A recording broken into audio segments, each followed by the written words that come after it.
I won a $600 million jackpot and kept quiet.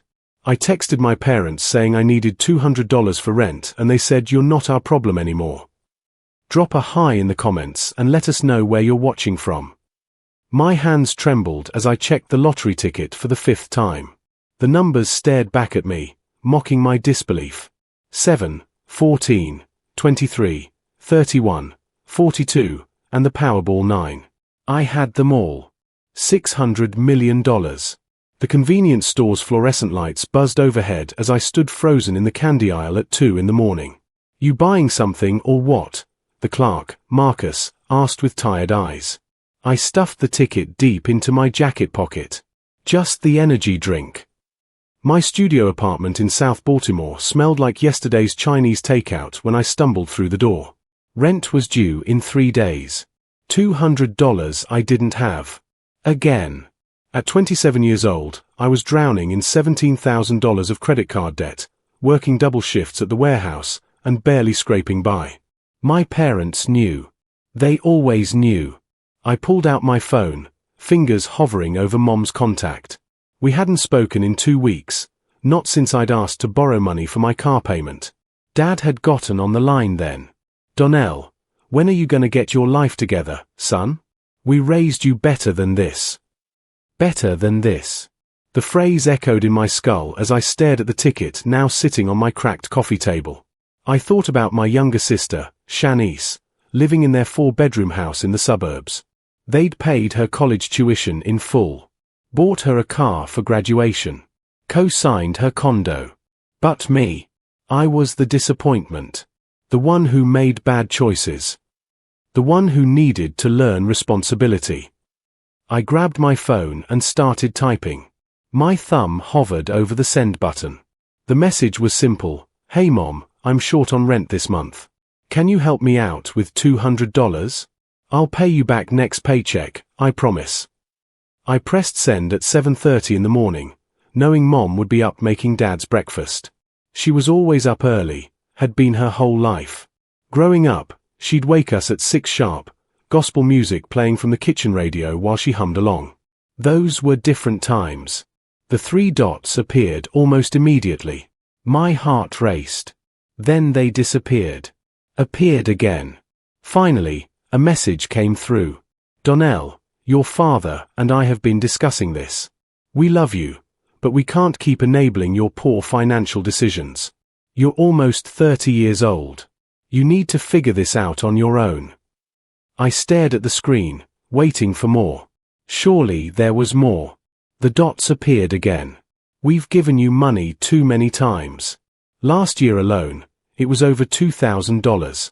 Shanice has her life together. She doesn't call us for handouts. Maybe you should ask yourself why that is. You're not our problem anymore. We need to focus on our retirement. Sorry.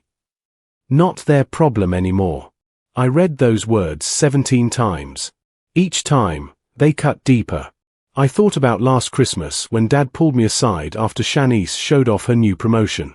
Son, when you gonna make us proud like your sister? When you gonna be somebody we can brag about? I looked at the lottery ticket. $600 million. I could wire them $1 million right now. I could solve every problem they ever had. But something cold and sharp was forming in my chest. I typed back, I understand. You're right. I need to figure this out myself. I called out sick from work, something I never did. My supervisor, Terrence, wasn't happy. Man, we already short-staffed. You know we got that shipment coming in. Family emergency, I lied. Or maybe it wasn't a lie. Watching your parents discard you felt pretty emergency level. I sat in my apartment, laptop open, researching everything about lottery winners. The horror stories were everywhere. Family members suing each other. Friends coming out of nowhere. People getting murdered for their money. One winner's own brother tried to hire a hitman. I felt sick. My phone rang. Shanice. I stared at her name flashing on the screen. We'd been close once, before she became the golden child and I became the cautionary tale. I let it go to voicemail. She texted immediately, Mom said you asked them for money again. Donnell, seriously? Why can't you just get it together? You're embarrassing the family. Do you know Mom cried after you texted her? She thinks she failed as a parent because of you. The rage that flooded through me was white hot. I typed and deleted 7 responses before settling on, "Tell Mom I'm fine. She doesn't need to worry about me anymore." "Good," Shanice wrote back. "It's about time you grew up." I thought about our childhood. How I defended her from bullies in middle school, came home with a black eye and a suspension. Mom had been furious with me then too. Fighting doesn't solve anything, Donnell. But Shanice had hugged me that night, whispered thank you through her tears. That girl was gone now. I made a decision then, sitting in my apartment with a winning ticket worth more than most people would earn in 10 lifetimes. I wasn't telling anyone. Not yet. Raymond Ivory's office in downtown Baltimore smelled like leather and old money. The kind of place I never thought I'd step foot in. I'd found him through 3 layers of internet research, a lawyer who specialized in lottery winners and asset protection. "Mr. Jackson," he said, extending his hand. He was mid-50s, sharp suit, sharper eyes. "You said on the phone you needed discretion." I pulled out the ticket. His expression didn't change, but I saw his pupils dilate. "I haven't signed it yet. Nobody knows. I want to keep it that way as long as possible." Raymond nodded slowly. "Smart. Very smart. Maryland allows anonymous claims through trusts. We can set up an LLC, create a trust structure. You'll never have to be publicly identified." He leaned forward. "Before we proceed, I need to ask. Does anyone suspect? Family? Friends?" "No. I asked my parents for $200 3 days ago. They told me I wasn't their problem anymore." The words tasted bitter coming out. Something flickered across Raymond's face. "Understanding, maybe. I see. And you want to keep them in the dark?" "For now. Mr. Jackson, I've represented 7 lottery winners. Every single one had family come out of the woodwork with their hands out. Cousins they hadn't spoken to in decades. Parents who'd been absent. The money changes everything, makes people cruel and desperate." He paused. "But I sense this is different for you. They had chances to help me when it mattered. When $200 would have meant everything. Now." I shrugged. "Now I want to see who they really are." Raymond smiled, but it wasn't warm. "Then let's make you a ghost. A very, very rich ghost." The check cleared into the trust on a Tuesday. After taxes and the lump sum reduction, I was looking at $347 million. An amount so large it felt fake, like monopoly money. Raymond's team worked fast. The money went into investment accounts, trusts, and funds I barely understood. But I understood one thing: I never had to work another day in my life. I kept my job at the warehouse for 2 more weeks. Terrence noticed something different about me on my first day back. "Man, you lose weight or something. You look different." I felt different.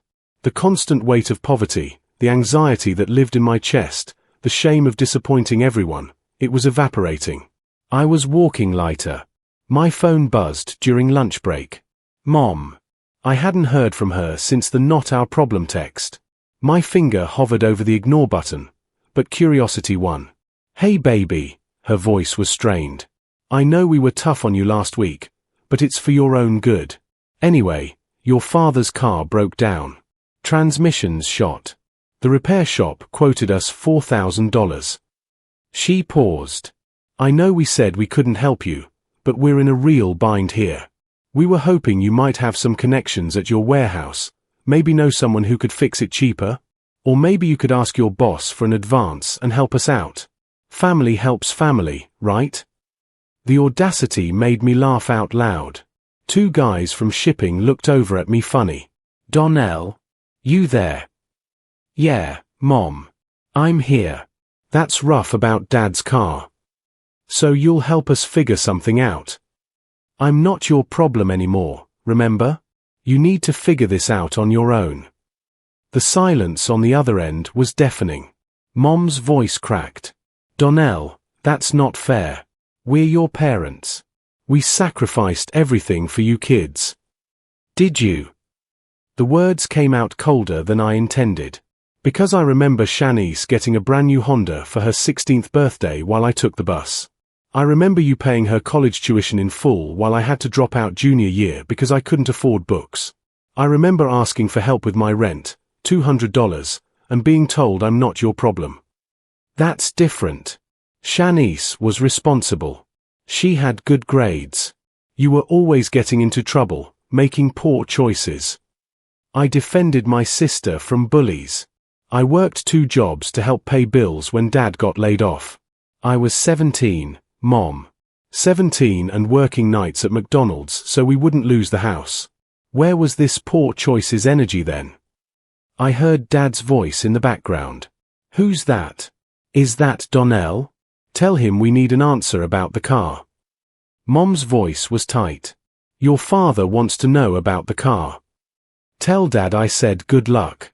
Maybe Shanice can help. She's got her life together, right? She's the one you can brag about." I hung up. My hands were shaking. Marcus from the loading dock walked over. "Hey man, you good? You look like you're about to punch something." "I'm good," I said, but I wasn't. 30 years of being the disappointment, the problem child, the one who couldn't get it together, it was all flooding back. Every dismissive comment, every comparison to Shanice, every time they'd made me feel like I wasn't enough. That night, I quit my job. Walked into Terrence's office and gave my notice. 2 weeks, he asked. "Nah. I'm done today." "You got something lined up?" I smiled. "You could say that." I moved out of my studio apartment into a luxury high-rise in Harbor East. Floor-to-ceiling windows, doorman, the works. Rent was $4,500 a month, more than I used to make. I paid the year upfront in cash. My new life was surreal. I bought a car, nothing flashy, a decent Lexus. I paid off my credit cards, watched those red numbers turn to zero. I donated $50,000 to the Warehouse Workers Union Fund anonymously. Terrence would never know it came from me. But I couldn't stop thinking about my family. Shanice called on a Thursday. "Donnell, Mom's worried about you. You hung up on her. That was disrespectful." She wanted me to help them fix Dad's car after telling me I wasn't their problem. They're struggling. Dad's pension isn't what they thought it would be. They're stressed about money. The irony was so thick I could choke on it. So when they're struggling, it's a crisis. When I was struggling, I needed to figure it out myself. Got it. "Why are you being like this? They're our parents." "Tell me something, Shanice. When's the last time you asked them for money?" Silence. "That's what I thought. When's the last time Dad pulled you aside to tell you that you were an embarrassment? When's the last time Mom cried because you disappointed her?" "That's because Because you what? Made better choices? Had it together?" I laughed. "You know what the difference between us is. They chose to invest in you. They chose to believe in you. Me, I was written off before I even had a chance." "Donnell, that's not." "I gotta go, Shanice. Tell Mom and Dad I hope they figure out the car situation. I'm sure they'll manage. They're resourceful people." I blocked her number after that. Then Mom's. Then Dad's. It felt like cutting off a diseased limb to save the body. 3 months passed. I watched my family from a distance, thanks to social media and mutual acquaintances. Mom posted on Facebook about their financial struggles and how some children forget about their parents. The comments were full of sympathy. Nobody knew she'd told her son he wasn't her problem anymore over $200. Dad joined a GoFundMe campaign for their car repairs. They raised $1,900 from their church community. The description mentioned having an ungrateful son who abandoned them in their time of need. I screenshot that one. Saved it for later. Shanice posted photos from a trip to Miami. Much needed vacation with the girls. Her condo was paid off. Her car was new. But I was the ungrateful one. I spent my days learning about investments, talking to financial advisors Raymond connected me with. I started a scholarship fund for kids from low-income families, donated anonymously to food banks. The money was almost obscene. I could spend $50,000 a week for the rest of my life and still die rich. But the anger hadn't faded. It had crystallized into something else. Determination, maybe. Or justice. My cousin Trey reached out on Instagram. "Yo, your moms is telling everybody you cut them off. That's cold, man. They raised you." I messaged back. Did she mention telling me I wasn't her problem when I asked for help with rent? Did she mention I watched them pay for Shanice's entire life while I worked 2 jobs just to survive? The typing indicator appeared and disappeared 3 times before. Damn. Nah, she didn't mention that. Yeah, I figured. More people started choosing sides. Uncle Jerome called me selfish. Aunt Patricia said I was disrespectful. Grandma Jean, though, she called me directly. "Baby, I don't know what happened between y'all, but I know you.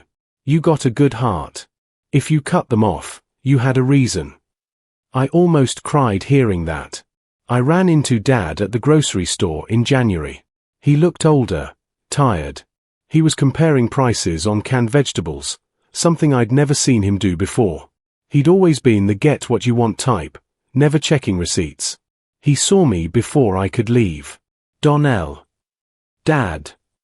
We stood there in the canned goods aisle, surrounded by other shoppers. He looked at my clothes, nothing expensive, but new, clean. I'd learned quickly that lottery winners who flaunted wealth became targets. "Your mother's been worried sick about you. We tried calling." "I know. I blocked your numbers." He flinched. "That's harsh, son. We're family." Family. I tasted the word. Is that what we are? Because family helps family, right? That's what Mom said when she wanted help with your car. But when I needed help, I wasn't your problem anymore. That was about teaching you responsibility. Bullshit. A woman nearby gasped. I lowered my voice. It was about you deciding I wasn't worth investing in. Shanice got everything handed to her. I got lectures about responsibility while working myself to death. She earned. I worked 2 jobs at 17 to keep our lights on when you got laid off. I defended my sister from bullies and got suspended protecting her. What exactly did I need to do to earn your respect, Dad? Because apparently, bleeding for this family wasn't enough. His face went red. Lower your voice. Or what? You'll tell me I'm not your problem? Already heard that one. I grabbed my basket. Enjoy your shopping. Hope you can afford the name brand vegetables. I know money's tight. I walked away, heart pounding.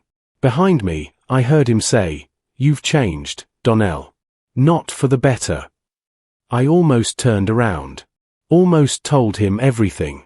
But then I remembered that GoFundMe description. Ungrateful son who abandoned them. Let him think I'd changed. Better that than the truth. Raymond called me into his office in March with unusual urgency. We need to talk about your family. My stomach dropped. They found out. No. But they hired a private investigator. The words hit me like cold water. They what? Raymond slid a folder across his desk. Your mother hired someone to look into your finances. They're trying to figure out how you're surviving without their help. The investigator's been following you, checking your social media, talking to people at your old job. I opened the folder. Photos of me leaving my apartment building, getting into my car, meeting with Raymond. There were notes about my sudden lifestyle change and suspicious financial stability. Why would they do this? But even as I asked, I knew. Control. They'd always controlled the narrative about me, the disappointing son who couldn't get his life together. Now I wasn't playing my assigned role. There's more, Raymond said grimly. Your sister tried to access your credit report. It got flagged. She doesn't have authorization, so she couldn't get far, but the attempt was made. Jesus. I sat back. They're really doing this. People get weird about money, Donnell. Your family knows you're no longer struggling. They want to know why. My guess. They think you're into something illegal. The irony made me laugh. They think I'm a drug dealer or something. Possibly. Your mother's been posting in community Facebook groups asking if anyone knows where you work, expressing concern that you might be involved with the wrong crowd. She's painting herself as the worried parent of a troubled son. The manipulation was artistic, really. She'd turned my success, my escape from the poverty they'd basically told me to figure out alone, into evidence of criminal activity. Of course she had. What do I do? I asked. Raymond smiled. That depends. How much longer do you want to play this game? I thought about it. Until they break. The breaking point came at Grandma Jean's 80th birthday party.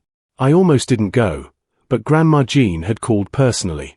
Baby, I don't care what's happening with your parents. This is my day, and I want all my grandchildren there. You come for me, not them. I wore a simple outfit, nothing designer, but I pulled up in my Lexus.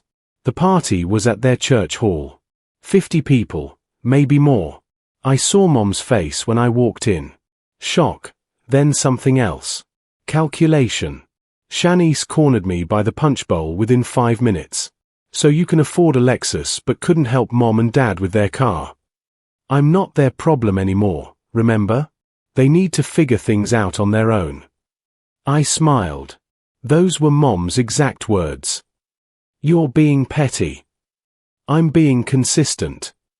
Dad approached, Uncle Jerome and Aunt Patricia flanking him like backup. Donnell, we need to talk. About your new car. Your new apartment. Your sudden wealth.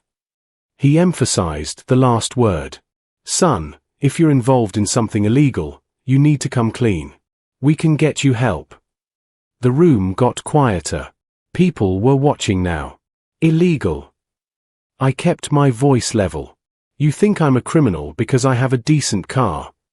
We know you quit your job at the warehouse, Mom said, joining the circle. We know you're living in Harbor East. Where's the money coming from, Donnell? Are you selling drugs? Did you get involved with gangs? The accusation hung in the air. In front of everyone. My own parents, accusing me of being a drug dealer at my grandmother's birthday party because they couldn't comprehend me being successful. Grandma Jean's voice cut through the tension. Lorraine, Marcus, what the hell is wrong with y'all? She walked up, all 4'11" of her, eyes blazing. You're accusing your son of being a criminal because he's doing well? At my birthday party. Mama, you don't understand, Mom started. I understand plenty. I understand you told that boy he wasn't your problem when he needed help. I understand you're mad he actually figured it out without you. The room was completely silent now. Dad's face went from red to purple. Mama, stay out of this. This is between us and our son. Your son who you accused of being a drug dealer in front of his whole family? That son. Grandma Jean wasn't backing down. I'm 80 years old today, and I'm tired of watching you treat that boy like he's worthless. We never, Mom started. Yes, you did. Shanice's voice surprised everyone, including herself. She looked shocked that she'd spoken. You did, Mom. Dad. I watched you compare him to me his whole life. I watched you give me everything and make him beg for scraps. I thought he deserved it because you said he made bad choices, but... She looked at me, tears forming. He didn't make bad choices. He just wasn't me. The silence was deafening. Shanice, Mom's voice was weak. No, Mom. He defended me from bullies and got suspended, and you punished him. He worked 2 jobs as a teenager so we could keep the house, and you called him irresponsible. He asked for $200 for rent, and you told him he wasn't your problem. Shanice was crying now. But the second you needed money for Dad's car, suddenly he was family again. How is that fair? Dad found his voice. We were teaching him. You were breaking him, Shanice said. And I let you. I benefited from you treating him like the family disappointment because it meant I was the golden child. I'm so sorry, Dee. I'm so sorry. I couldn't speak. 30 years of pain, and my sister had finally seen it. So where is the money coming from, Donnell? Dad asked, deflecting. Because you owe us an explanation. I don't owe you anything, I said quietly. But I'll tell you anyway. I won the lottery. $600 million. Won it the same week I asked you for $200 for rent. The same week you told me I wasn't your problem. Mom's face went white. You're lying. I'm not. Ask Raymond Ivory, my lawyer. It's all in a trust. Every penny clean, legal, and mine. I looked at Dad. You thought I was a drug dealer because you couldn't imagine me succeeding. That says everything about what you think of me. The room erupted. Everyone was talking at once, but I only watched my parents. Dad's face showed disbelief, then anger, then something worse, regret. Mom looked like she might faint. 600 million, Dad whispered. And you didn't tell us. Why would I? So you could tell me it's not enough. So you could tell me I'd probably waste it. I shook my head. I wanted to see who you were when I had nothing to offer you. I got my answer. Donnell, baby, we didn't mean. Mom reached for me. I stepped back. Yes, you did. Every word. Every comparison to Shanice. Every time you made me feel worthless. You meant all of it. And when I desperately needed help, needed to believe my family cared about me more than the money, you chose $200 over your son. We were trying to teach you, Dad started.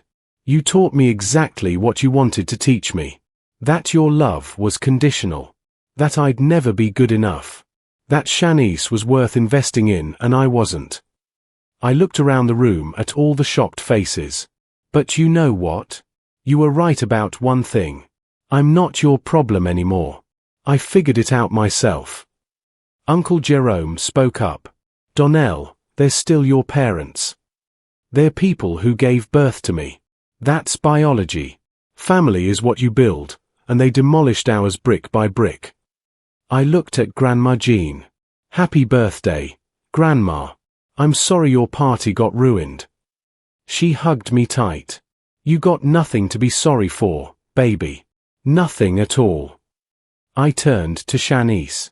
You're welcome in my life. If you want to be. But them. I looked at my parents. I'm done. You wanted me to figure it out on my own. Congratulations. I did. I walked out of that church hall with my head high. Behind me, I heard Mom crying, Dad yelling, people arguing. My phone buzzed with a text from Shanice. Can we talk? Really talk? I want to make this right.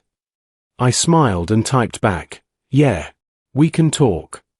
$600 million couldn't buy me a childhood where I felt loved or parents who believed in me.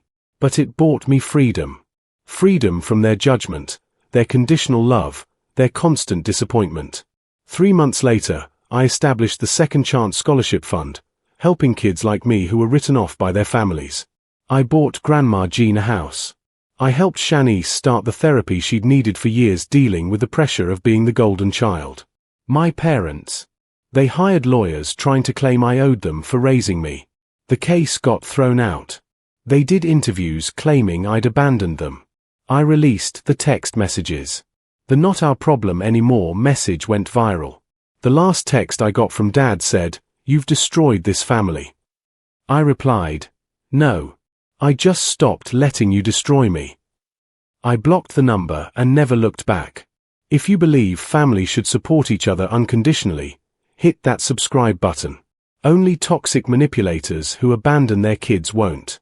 Drop a comment saying real family lifts you up if you can't stand parents like Marcus and Lorraine. And smash that like button if you think everyone deserves respect, regardless of their bank account. The haters and trolls won't do it. Prove you're better than them.